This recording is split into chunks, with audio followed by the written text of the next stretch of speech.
1968, Apollo 8 went to the moon.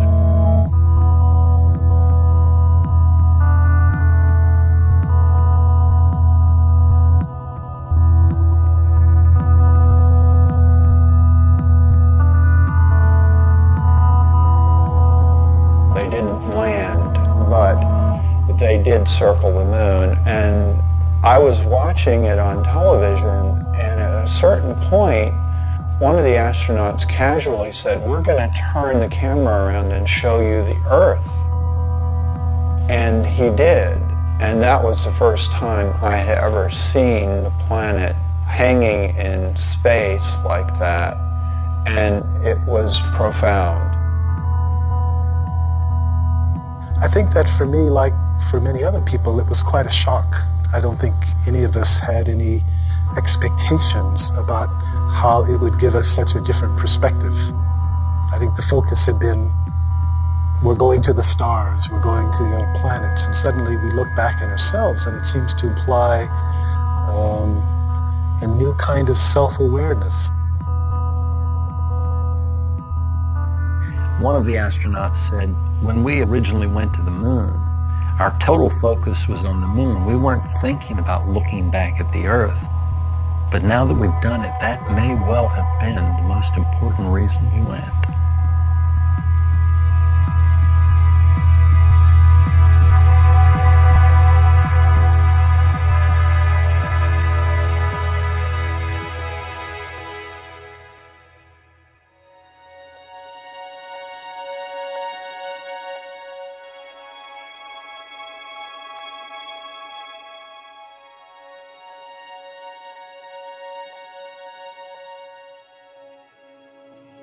Oh golly, I remember going through launch, which is an overwhelming experience.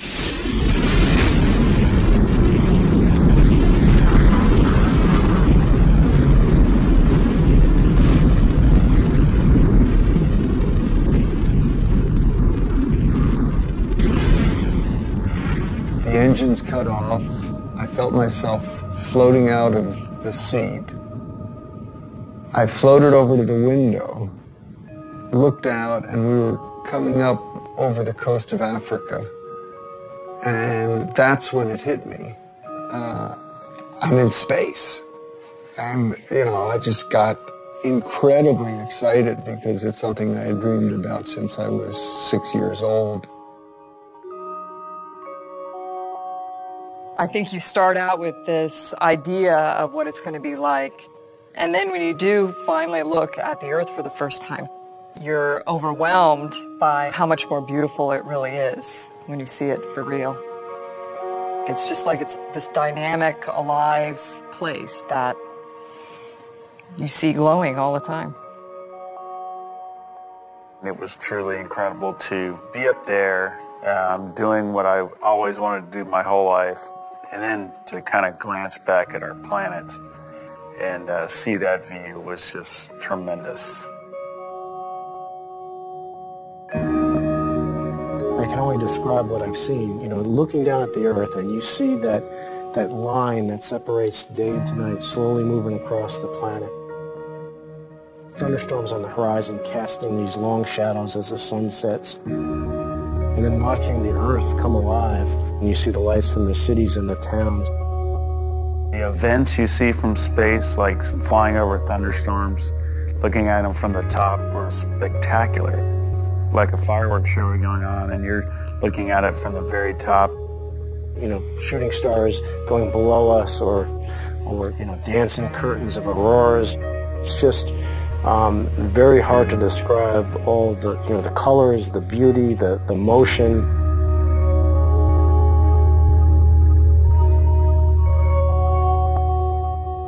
My job as lunar module pilot was to be responsible for the lunar module itself and responsible for the science on the moon. So when we started home, I had a little more time to look out the window than the other guys because most of my responsibilities were completed. We were in a particular mode called the barbecue mode. So we were flying like this and rotating like that. what that caused to happen was every 2 minutes, a picture of the Earth, the Moon, the Sun, and a 360-degree panorama of the heavens appeared in the spacecraft window. And I had studied astronomy, and I had studied cosmology, and fully understood that the molecules in my body, and the molecules in my partner's bodies, and in the spacecraft, had been prototyped in some ancient generation of stars. In other words, it was pretty obvious from those descriptions we're stardust. Well, that was pretty awesome and powerful, particularly since I had a little more time at this point to be reflective and to think about it. Awe, I think, is one of those words that you have a better understanding of once you see it, too. I felt like, using the word awesome was totally appropriate when it came to describing what the planet looks like.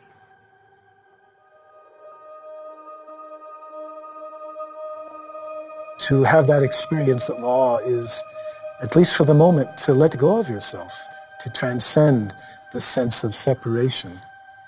So it's not just that they were experiencing something other than them, but that they were at some very deep level integrating, realizing their interconnectedness with that beautiful blue-green ball. And this is why the astronauts, particularly in the International Space Station, often say that much of their free time is filled with what they call earth gazing, just staring out at the Earth. They can stare for hours because the changing scenery, the interactivity of the biosphere, all of this has an incredible aesthetic impact. The beauty of seeing Earth as a planet, as opposed to being down here among it, is a wonderful experience to then start to get into what we call the big picture effect or the overview effect. I was flying cross country from the East Coast to the West Coast in the 1970s. And I was looking out the window, and as I was looking down at the planet, the thought came to me, anyone living in a space settlement or living on the moon would always have an overview. They would see things that we know but we don't experience, which is that the Earth is one system, we're all part of that system, and that there is a certain unity and a coherence to it all. And I immediately called it the overview effect. You do, from that perspective, see the Earth as a planet. You see the sun as a star. We see the sun in the blue sky, but up there you see the sun in a black sky. So yeah, you are seeing it from a cosmic perspective. We've been evolving from the beginning of civilization to a larger and larger perspective of life on the Earth. But the next natural evolution is understanding the life in space. That is, the fact that the Earth, as Buckminster Fuller used to famously say, is a spaceship, spaceship Earth. We are in space already. It's just that we haven't brought that into our perspective as we live here on Earth. The overview effect is simply the sudden recognition that we live on a planet and all the implications that it brings to life on Earth.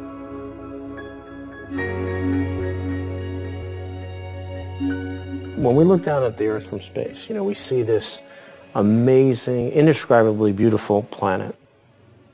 It looks like a living, breathing organism, but it also, at the same time, looks extremely fragile. Because you go outside on a clear day and it's the big blue sky, and it's like it goes on forever, right? And how could we possibly put enough stuff into it to fill it up with things that really change it. And yet, you see it from space, and it's this thin line which is just barely hugging the surface of the planet.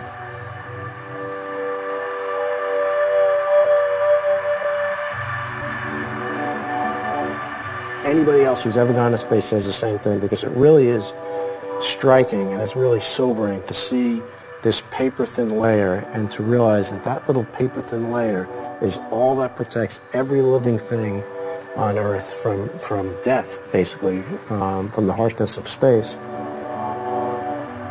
There's this very poetic concept that a lot of people express, that there are no boundaries from space. And I've heard a lot of my astronaut colleagues say that. Unfortunately, it's not true. You do see boundaries. They're mostly the result of human impact.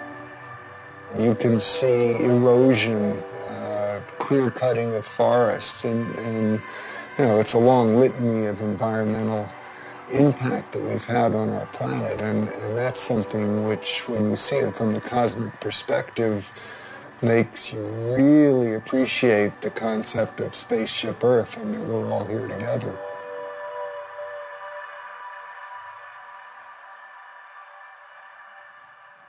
After I came back and tried to understand what this experience was all about, I could find nothing in the science literature about it and nothing in the religious literature that I looked at. So I turned to the local university and asked them to help me with what I saw. And when they came back to me a few weeks later and said, well, in the ancient literature, we found a description called Salvakapa Samadhi. And they said that means that you see things as you see them with your eyes, but you experience them emotionally and viscerally, as with ecstasy and a sense of total unity and oneness. And I said, well, that's exactly what the experience was. And so it's rather clear to me as I studied this, it wasn't anything new, but was something that was very important to the way we humans were put together. Many of the great wisdom traditions of the Earth have pointed to what we're calling the overview effect. That is to say, they have realized this unity, this oneness of all life on Earth and of consciousness and awareness. Within the Western tradition, I think it's quite new and quite shocking because there's been much more of a sense of separation. But if you look at other non-Western cultures, especially in Asia, the emphasis on those has always been on realization that the self and the world are not separate from each other, but that they're really interconnected, that the individual self and the species as a whole is a manifestation of the larger whole. As you go into your mind in a contemplative way, the sense of the living reality of the planet becomes obvious. You become more in tune with the natural world. This is very akin to the direct perception that the astronauts have. So it's no wonder that many people have likened the overview effect to a spiritual or meditative experience, although it's not exactly that. It's a cognitive shift that very often can produce a kind of meditative experience.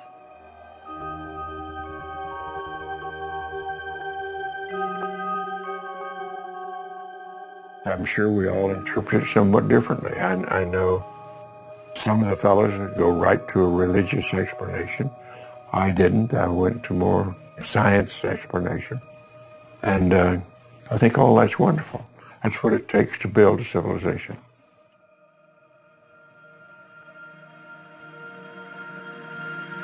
This view of the Earth from space, the whole Earth perspective, I think is the true symbol of this age. And I believe that what's going to happen is there's going to be a greater and greater interest in communicating this idea Because after all, it's key to our survival. We have to start acting as one species with one destiny. We are not going to survive if we don't do that. We're seeing very clearly that if the Earth becomes sick, then we become sick. If the Earth dies, then we're going to die. People sense that something's wrong, but they're still struggling to go back and find out what the real roots of the problem are. And I think what we need to come to is the realization that it's not just fixing an economic or political system, but it's a basic worldview, a basic understanding of who we are that's at stake. And a part of that is to come up with a new story, a new picture, a new way to approach this, and to shift our behaviors in such a way that it leads to a sustainable approach to our civilization as opposed to a destructive approach. It's a fragile planet, and if we don't take care of it and we don't work together, then we are going to have bigger issues than we have now down the road. On a grand scale, that's, we're basically all living in this one ecosystem called Earth. And everything that you do on one side of the ecosystem affects the other side. And that is a new way for living for most of humanity. We humans are responsible for ourselves. And if we are endangering our future, then we've got to learn how to do it differently and to go forward into a sustainable period. And right now, that seems very difficult to see how it's going to be, but we've got to work on it. When I was above the space station, looking down at the space station, looking down at the, against the Earth, and seeing this, amazing accomplishment, I was thinking, wow, there was 15 nations that worked together to build this amazing orbital complex in space, and if we can, take these 15 nations and do this amazing accomplishment, imagine what we can do by working together. By setting aside our differences for a common goal to overcome some of the challenges facing our planet.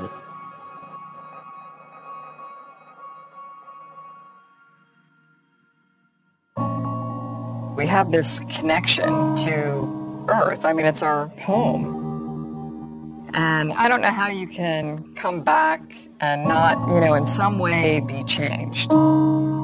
It may be subtle.